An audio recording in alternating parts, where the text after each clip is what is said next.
Shift press करून हे पण शीट घेतलं. दोघं शीट माझे सिलेक्टेड आहे. आता त्याच्यानंतर मला काय करायचंय, साईज वाढवायची. तर ह्या ठिकाणी मी ही साईज वाढवली. मग इथे डेटा टाईप केला. त्यानंतर इथे डेटा टाईप केला, एंटर प्लस इक्वल केलं, एंटर की प्रेस केली. आता ह्या ठिकाणी एका शीटवर मी आले, एक ह्या शीटवर आले.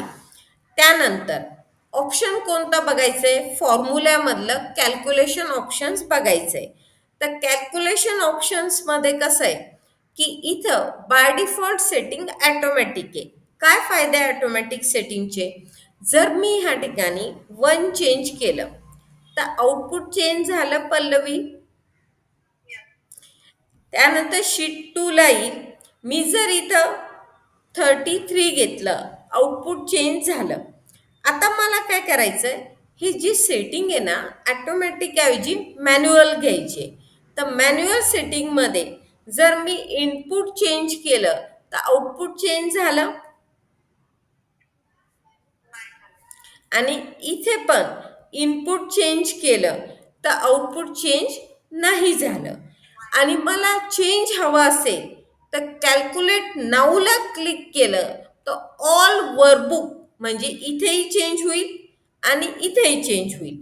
आणि जर मी इथं क्लिक केलं आणि इथं क्लिक केलं, आता बघ, मी इथं कॅल्क्युलेट नाऊ ऑल वर्कबुकमध्ये ऑल शीटमध्ये चेंज करेल.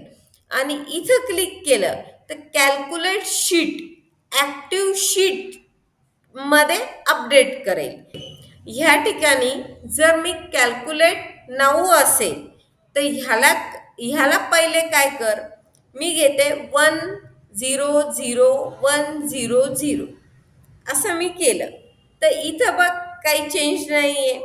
पुन्हा इथं आहे 200 इथं काही चेंज नाही आहे. मी जर इथं कॅल्क्युलेट नाऊला क्लिक केलं तर ऑल वर्कबुक म्हणजे ऑल शीटमध्ये चेंज होतो. इथं झाला चेंज आणि इथं पण चेंज झाला. पण जर मी इथं चेंज केला, इथं अपडेट नाहीये बघ, आणि इथं चेंज केला, इथं अपडेट नाहीये बघ, आणि जर मी इथं कॅल्क्युलेट शीटला क्लिक केलं तर ह्या शीटमध्ये चेंज जाणवेल आणि ह्या शीटमध्ये चेंज जाणवणार नाही. आणि ह्यात हवं असेल तर कॅल्क्युलेट शीट पुन्हा क्लिक करावं लागेल तर चेंज जाणवेल.